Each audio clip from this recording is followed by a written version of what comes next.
네, 반갑습니다. 네, 우리 같이 서로 인사하시죠. 잘 오셨습니다. 네. 오늘 우리가 읽은 이 창세기 22장의 내용은 사실 우리가 너무나 잘 아는 말씀입니다. 하나님께서 아브라함에게 이삭을 바치라고 명령을 하셨을 때 아브라함이 그 명령대로 이삭을 바치려고 합니다.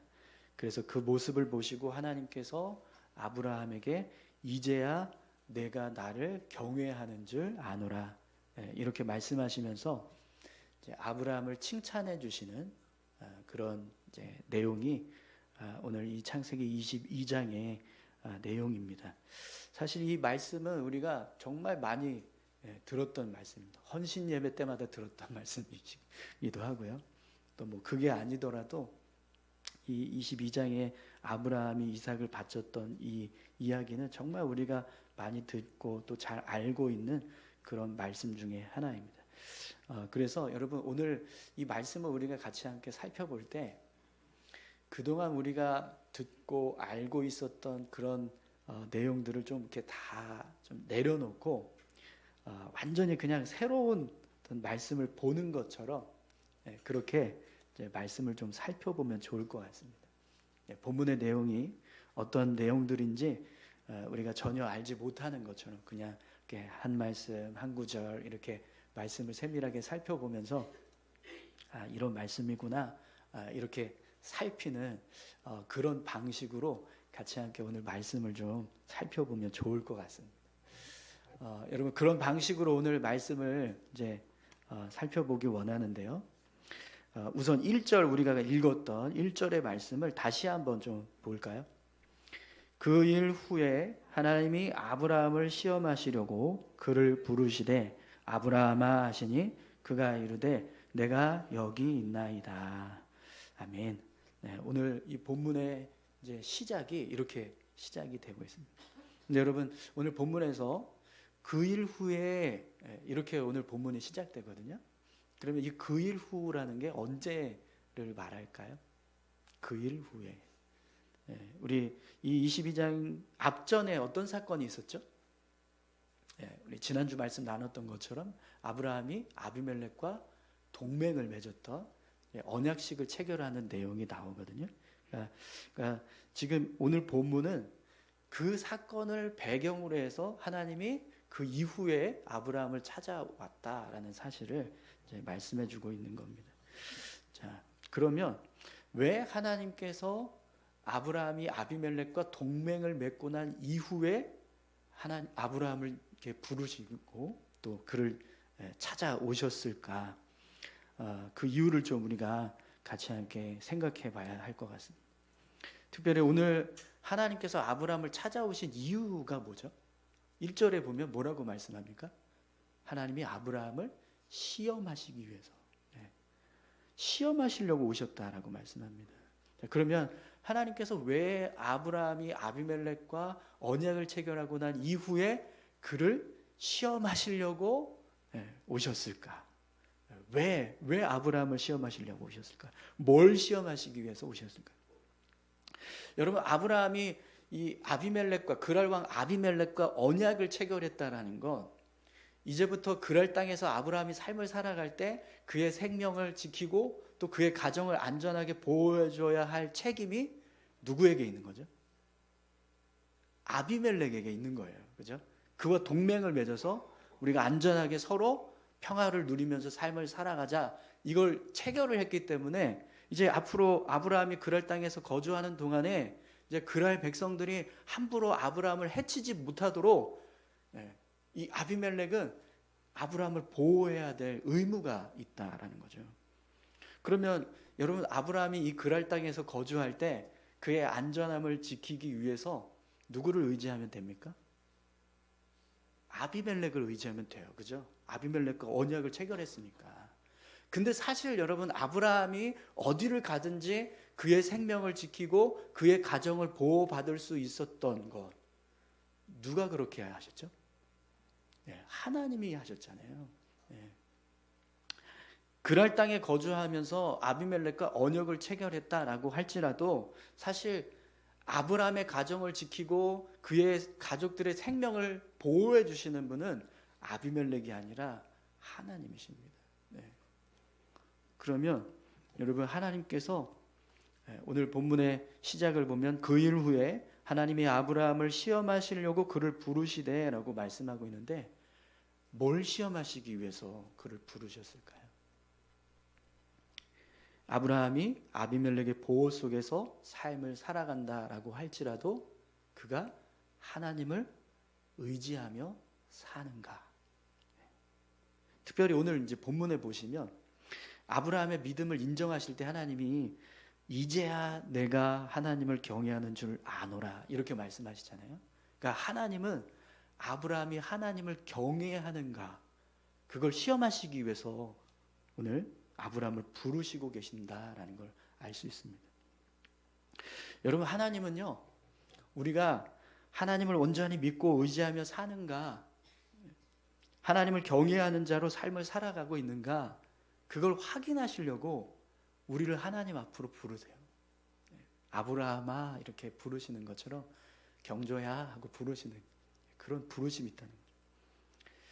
여러분, 오늘 저와 여러분들이 이 예배의 자리에 나온 것도 하나님께서 부르셨기 때문에 나온 줄 믿습니다. 그러면 왜 하나님이 우리를 이 예배의 자리로 불러주셨을까요? 하나님을 믿고 의지하며 살고 있는가? 하나님을 경외하며 살아가고 있는가? 그걸 확인하시기 위해서. 자, 그러면 여러분, 우리가 하나님의 부르심 앞에 섰을 때 어떤 모습으로 서야 하는가? 그 모습을 한번 보십시오.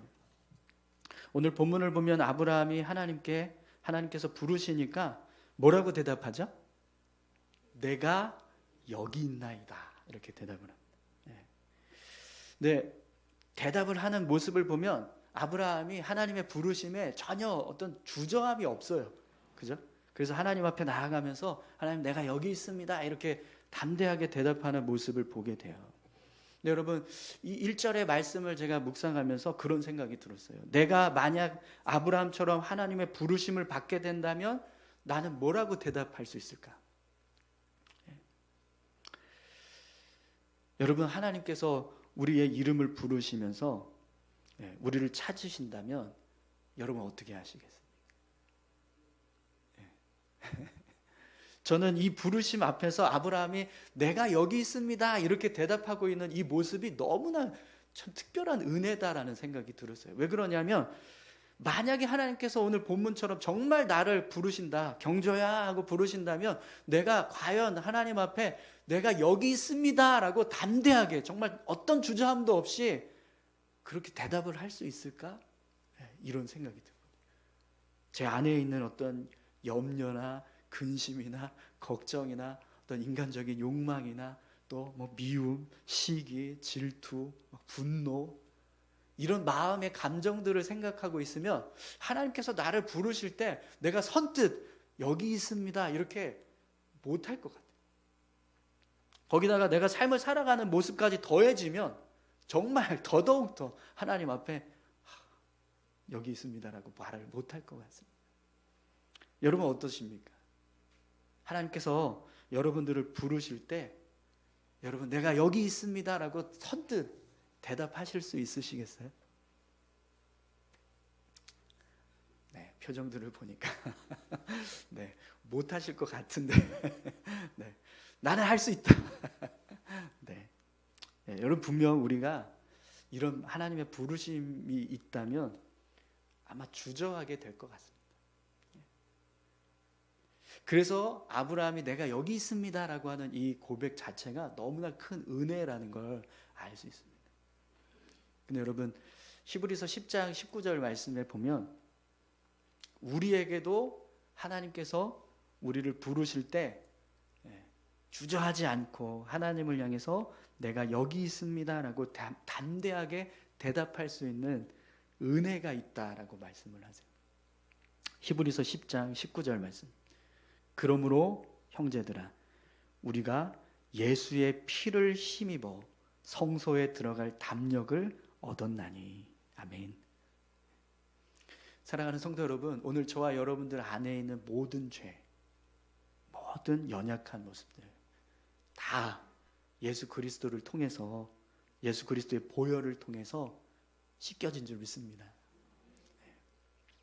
그 은혜 때문에 우리가 하나님 앞에 내가 여기 있습니다 라고 담대하게 고백할 수 있는 담력을 얻게 되었다라는 거예요. 오늘 저와 여러분들이 비록 이 예배의 자리에 나오실 때 연약한 모습으로 나오셨다 할지라도 주저하지 마시고 하나님을 향해서 내가 여기 있습니다, 이렇게 고백할 수 있기를 축원합니다. 나 자신을 보면 우리는요 그렇게 못합니다. 내 안에 있는 죄, 내 삶, 그것만 보고 있으면 절대로 우리는요 내가 여기 있습니다 라고 하나님께 대답할 수 없어요. 그러나 내 안에 계시는 예수님을 우리가 바라보기 때문에, 내가 예수님을 바라볼 때 그때 어떤 방해도, 어떤 걸림돌도 없이 우리가 담대하게 주님 제가 여기 있습니다 이렇게 고백하게 될 줄 믿습니다. 오늘 저와 여러분들이 그렇게 예수 그리스도를 붙잡고 하나님 앞에서 내가 여기 있습니다 그렇게 고백할 수 있는 하나님의 자녀들이 다 되실 수 있기를 축원합니다. 자, 그러면 여러분 오늘 본문을 보니까요 하나님께서 아브라함을 시험하시려고 부르신다라고 했는데 어떤 시험을 하고 계시는가 한번 보십시오. 우리 2절 말씀 같이 함께 읽겠습니다. 여호와께서 이르시되 내 아들 내 사랑하는 독자 이삭을 데리고 모리아 땅으로 가서 내가 내게 일러준 한 산 거기서 그를 번제로 드리라. 아멘. 사실 하나님은요 사람을 제물로 바치는 행위를 정말 싫어하세요. 성경을 보면 하나님께서 인신제사에 대해서 금지하는 말씀들이 굉장히 많습니다. 레위기 18장 21절에 보면 너는 결단코 자녀를 몰렉에게 주어 불로 통과하게 함으로 내 하나님의 이름을 욕되게 하지 말라. 나는 여호와이니라. 이런 말씀이 있습니다. 하나님께서 이 사람을 제물로 바치는 것, 자녀를 제물로 바치는 이런 행위들을 철저하게 금하고 계신다는 걸 알 수 있습니다. 그런데 그런 하나님이 아브라함을 향해서는 뭐라고 말씀을 하세요? 내 아들을 번제로 드려라 이렇게 말씀을 합니다. 그럼 여러분 하나님께서 아브라함에게 이런 명령을 하셨을 때는요 그냥 하신 게 아닌 거예요. 당신께서 세우신 율법을 스스로 깨시면서까지 아브라함을 향해서 이런 명령을 하고 있다는 걸 알 수 있습니다.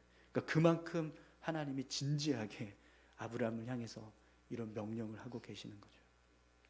그러면 여러분 이 명령을 들은 아브라함의 마음은 어땠을까요?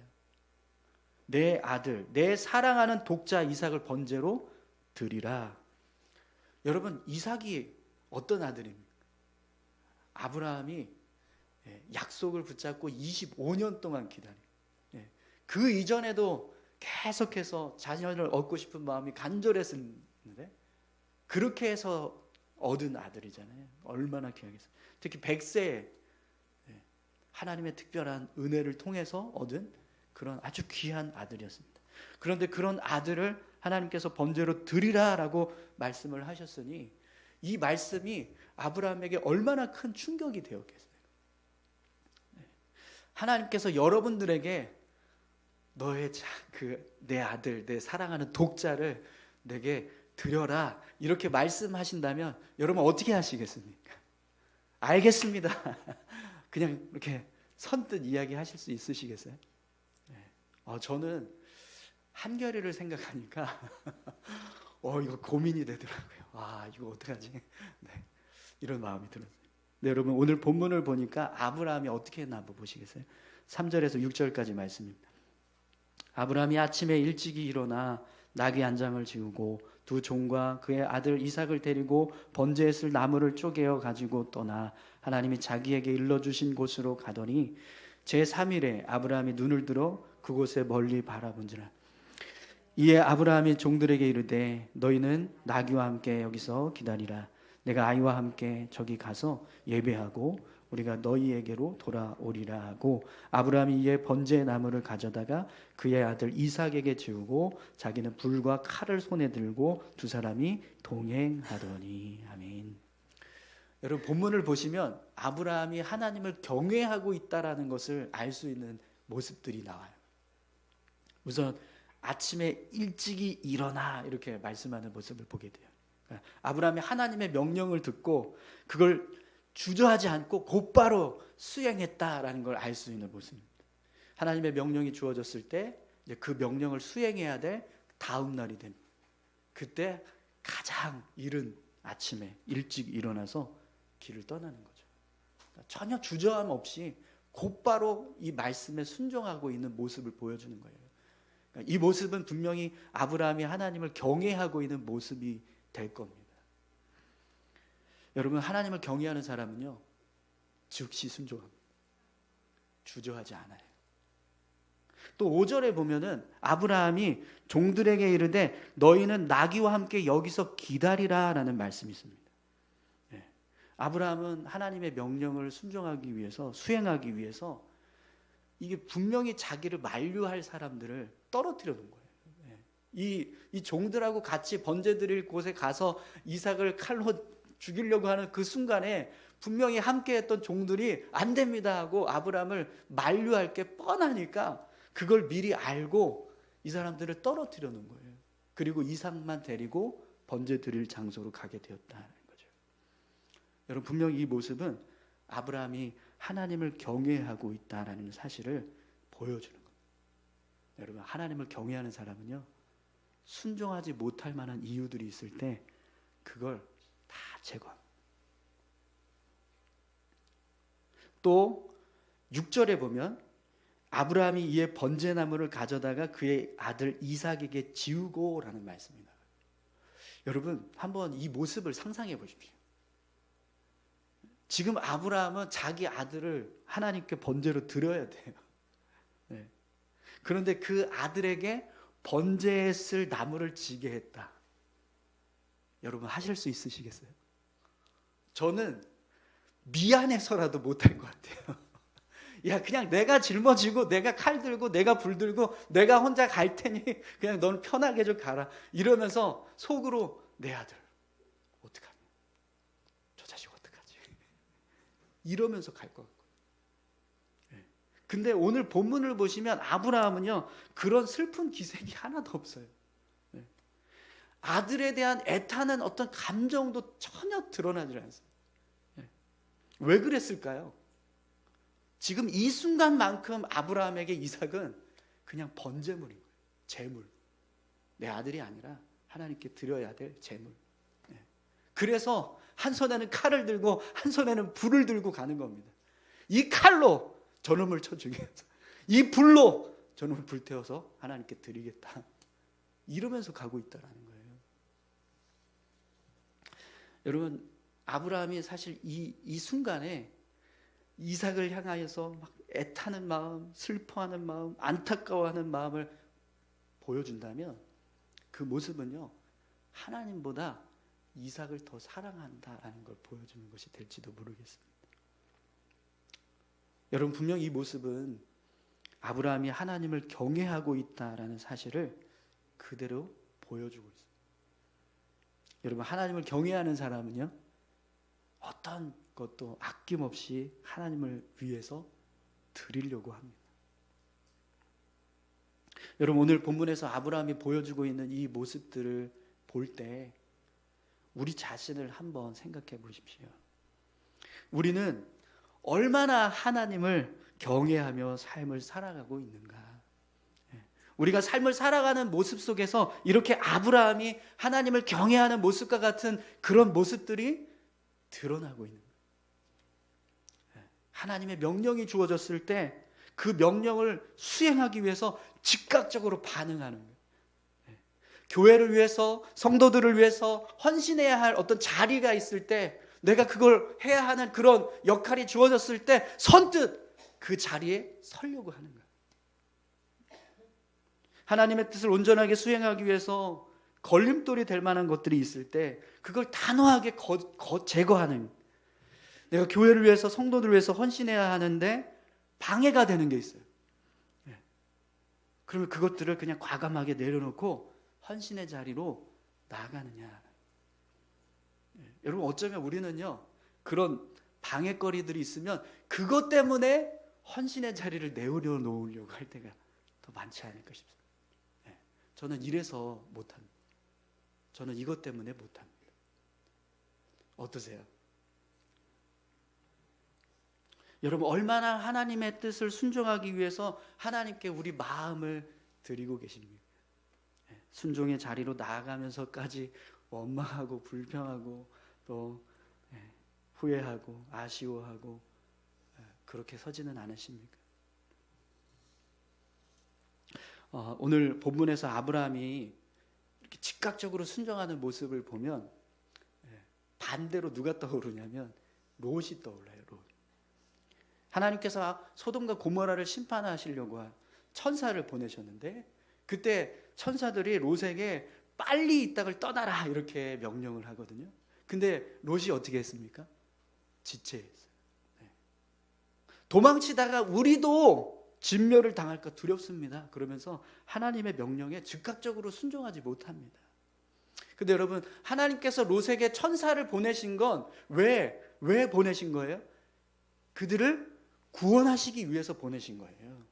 그렇기 때문에 하나님을 신뢰한다면, 자신들을 구원하시기 위해서 천사들을 보내셨다라고 하는 하나님을 신뢰한다면 하나님께서 명령을 하셨을 때 그 명령에 롯은 즉각적으로 반응해야 했다라는 거죠. 그런데 그렇게 하지 않았다라는 거예요. 사랑하는 성도 여러분, 하나님을 경외하십니까? 아멘 소리가 너무 작네요. 하나님을 정말 사랑하십니까? 하나님께서 우리 삶에 역사하셔서 우리 삶을 주관하고 계신다라는 것을 여러분 믿으십니까? 그렇다면 오늘 저와 여러분들의 모습이요, 롯처럼 주저하는 모습이 아니라 아브라함처럼 즉각적으로 반응할 수 있는, 순종할 수 있는 그런 모습이 되시기를 소망합니다. 아브라함은 지체하지 않았습니다. 아침 일찍 길을 떠났습니다. 아브라함은 순종을 위해서 종들을 멀리 떨어뜨렸습니다. 자기를 포기하게 만들 수 있는 모든 것들을 다 제거해냈습니다. 하나님만 바라보고 하나님께 제사를 드리기 위해서, 하나님이 기뻐하시는 제사를 드리기 위해서 묵묵히 걸어나갔습니다. 오늘 그 모습처럼 오늘 저와 여러분들이 하나님을 경외하는 삶을 살아가실 수 있기를 축원합니다. 자, 그런데 여러분, 우리가 이렇게 하나님을 위해서 삶을 내어드리고 또 순종의 삶을 살아가려고 할 때 우리의 마음을 흔들게 하는 순간들이 있습니다. 아브라함에게도요, 그런 순간이 찾아왔어요. 7절 8절 말씀 한번 보십시오.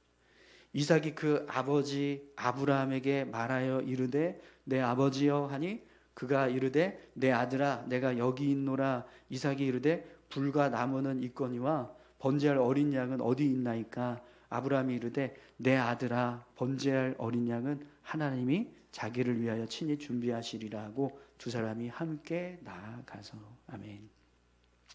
여러분, 본문을 보시면 이삭이 내 아버지여 라고 아브라함을 불러요. 근데 여러분, 오늘 본문의 시작에서 하나님이 처음에 아브라함을 부르셨잖아요. 근데 그때 아브라함이 하나님께 뭐라고 대답했죠? 내가 여기 있나이다 이렇게 대답했어요. 근데 7절을 보시면 이삭이 아브라함을 부를 때 아브라함이 뭐라고 대답을 합니까?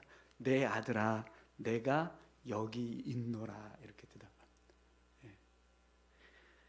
아브라함이요, 하나님께서 자신을 부르셨을 때와 똑같은 말로 이삭의 부름에 응답을 하고 있다는 걸 알 수 있습니다. 여러분, 이 모습은요, 아브라함이 그만큼 이삭을 사랑한다라는 표현이 돼요. 1절에서 아브라함이 하나님께 내가 여기 있습니다 라고 할 때 그 고백 자체가 하나님을 경외하는 모습이 된다라고 한다면, 지금 이 7절에서 내 아들아 내가 여기 있노라 라고 하는 이 고백은 그만큼 아브라함이 이삭을 사랑하고 있다라는 고백이 되는 거예요. 그런데 여러분, 이삭이 아브라함에게 뭐라고 질문을 합니까? 불과 나무는 있거니와 번제할 어린 양은 어디 있나이까?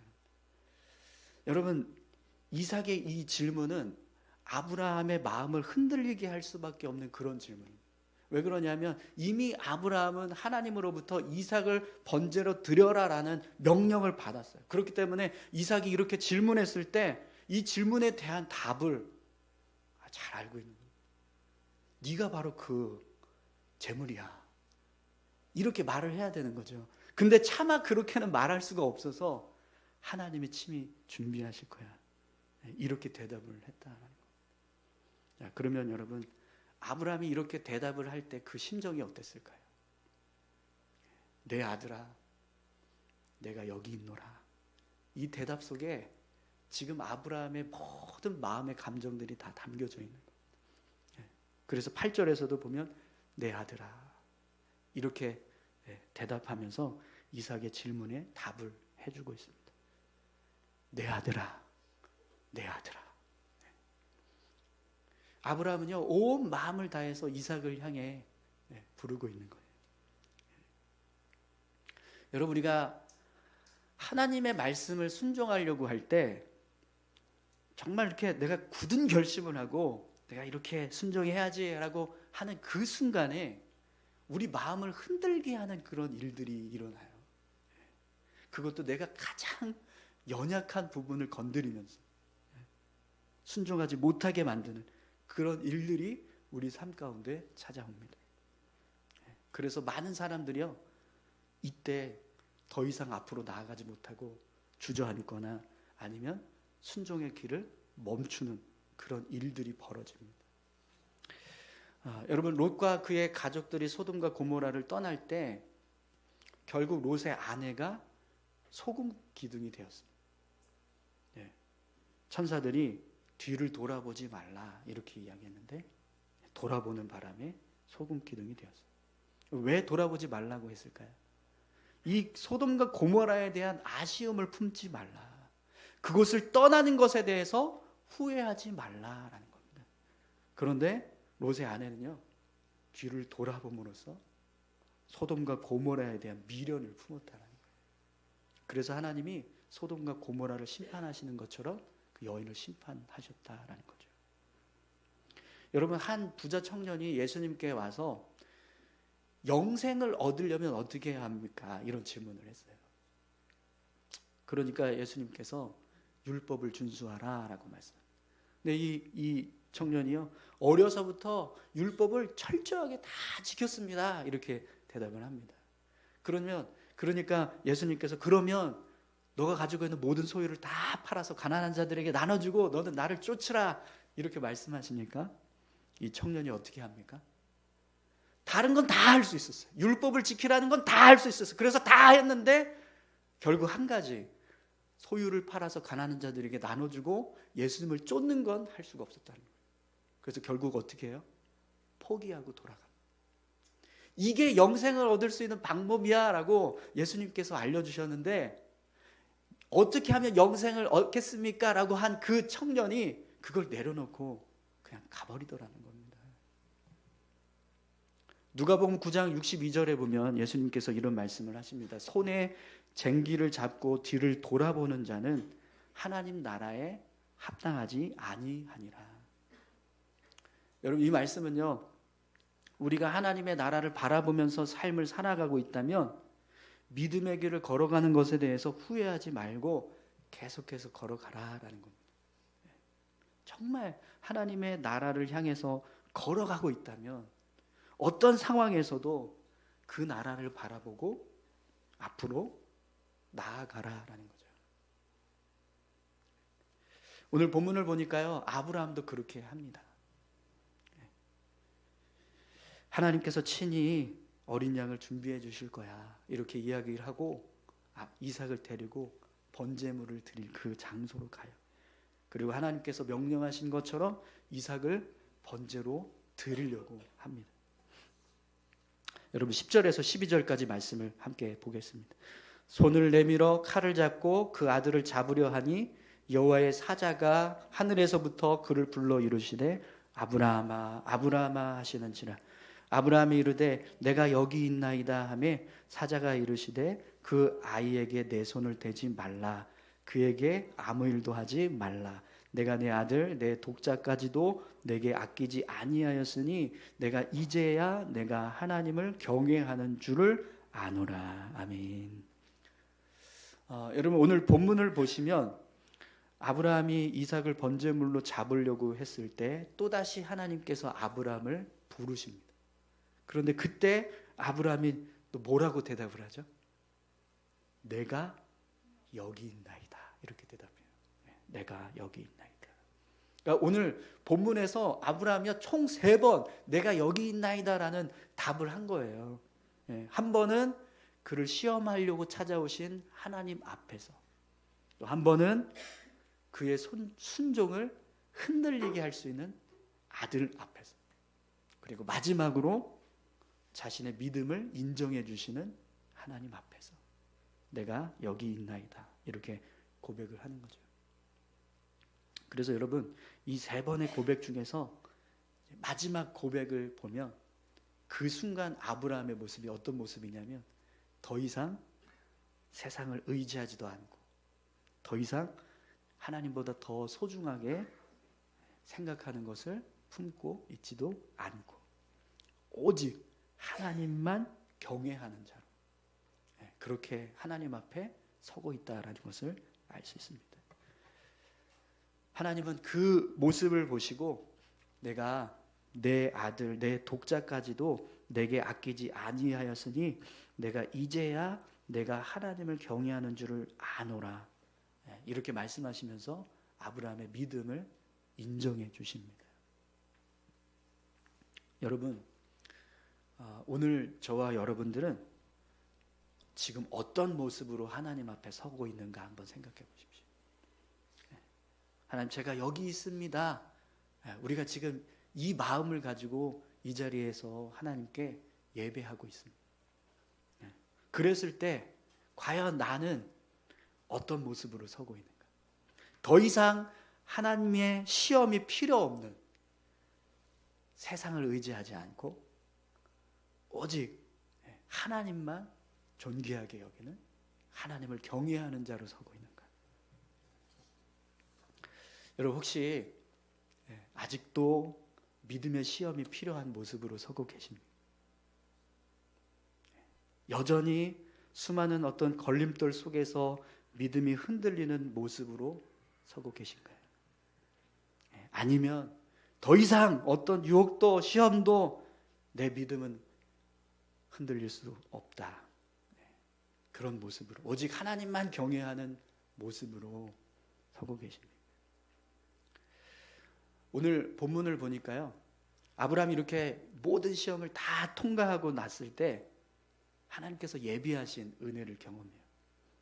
이삭을 대신해서 미리 준비한 순양을 하나님이 주십니다. 그래서 번제를 완성하게 하죠. 그리고 아브라함이 사는 날 동안 그의 삶에 하나님께서 은혜를 부어주시겠다라고 하는 그런 축복의 말씀이 선포됩니다. 여러분 우리가 하나님 앞에 설 때 더 이상 시험이 필요하지 않은 믿음의 모습으로 서는 그 순간 더 이상 세상의 것들을 의지하지 않고 하나님보다 더 귀하게 여기는 것 없이 오직 하나님만 경외하면서 설 때 그때 우리의 삶의 모습은 하나님께서 이제야 내가 나를 경외하는 줄 아노라 이렇게 말씀하시는 믿음의 모습이 될 것입니다. 오늘 저와 여러분들이 그런 믿음의 모습으로 하나님 앞에 서실 수 있기를 소망합니다. 우리가 그렇게 하나님 앞에 섰을 때 하나님은요 우리의 삶에 날마다 여호와 이레의 은혜를 허락해 주십니다. 모든 것이 합력하여 선을 이루게 하시는 하나님의 은혜가 우리 삶에 부어주는 그런 복된 삶을 우리가 살아가게 될 줄 믿습니다. 근데 여러분 우리가 이 믿음의 여정을 완전히 최종적으로 끝내는 날이 우리 인생에 찾아올 거예요. 그때는요 정말 하나님께서 예비하신 하나님의 나라 그 나라에 우리가 온전히 서게 됩니다. 그날을 기대하시면서 여러분 이 땅에서의 삶이 끊임없이 흔들리고 끊임없이 마음이 나눠져 끊임없이 하나님보다 세상을 더 사랑하는 모습으로 우리의 삶이 살아가는 것이 아니라 정말 아브라함처럼 그렇게 하나님을 경외하는 자로 하나님 앞에 내가 여기 있습니다 이렇게 담대하게 고백할 수 있는 믿음의 모습으로 그렇게 우리의 삶을 이루어 가시기를 소망합니다. 우리 같이 함께 기도하실까요? 함께 기도하실 때 하나님, 아브라함이 하나님의 말씀에 순종했던 것처럼 오늘 우리의 삶도 그렇게 하나님 앞에 믿음으로 순종할 수 있는 삶을 살게 하셔서 하나님께서 예비하신 은혜 삶을 누리면서 살아갈 수 있게 해달라. 우리 다 같이 함께 기도하기 원합니다. 함께 기도하시겠습니다. 하나님 아버지 감사합니다. 하나님 아들을 바치라고 하시는 이 명령이 아브라함에게 얼마나 큰 시험인지 우리가 잘 압니다. 아버지 그럼에도 불구하고 아브라함이 담대하게 그 말씀 앞에 순종해서 이삭을 바치려고 했을 때 하나님께서 아브라함의 믿음을 인정하시고 하나님을 경외하노라고 아셨다고 말씀하시는 그 말씀을 허락해 주시는 것을 오늘 본문을 통해서 보았습니다. 하나님 우리가 걸어가는 이 믿음의 삶도 아브라함의 모습처럼 그렇게 하나님 앞에 인정받을 수 있는 믿음의 삶이 될 수 있도록 인도하여 주시옵소서. 매일매일의 삶 속에서 끊임없이 우리의 믿음을 흔들리게 하고 또 우리를 연약하게 만드는 모든 하나님 걸림돌들을 다 제거하게 하시고 오직 하나님만 바라보며 삶을 살아갈 수 있도록 역사하여 주시옵소서. 내가 여기 있습니다. 하나님 날마다 이 고백을 하나님 앞에 담대히 올려드릴 수 있는 저희들이 되기를 소망합니다. 주님 붙잡아 주시고 함께해 주시옵소서. 하나님 감사합니다. 우리의 삶을 주의 은혜로 세우시고 또 우리를 주님의 자녀로 불러주심을 믿습니다. 우리가 날마다 주님께서 주신 그 십자가의 은혜를 덧입어서 하나님 앞으로 나아갑니다. 하나님 이 믿음의 여정이 흔들리지 않고 굳건하게 세워져 갈 수 있도록 주님 인도해 주시옵소서. 그래서 언젠가 주님 앞에 섰을 때 내가 나를 경외하는 줄 이제 아노라라고 말씀하시는 그 주님의 음성이 우리의 삶 가운데도 들려줄 수 있도록 주님 우리를 붙들어 주시옵소서. 날마다 주님 제가 여기 있습니다 고백하기를 소망합니다. 그렇게 삶을 살아가는 저희들 되도록 주님 붙잡아 주옵소서. 함께 하실 줄 믿고 감사드리며 예수님께 하신 이름으로 기도합니다. 아멘.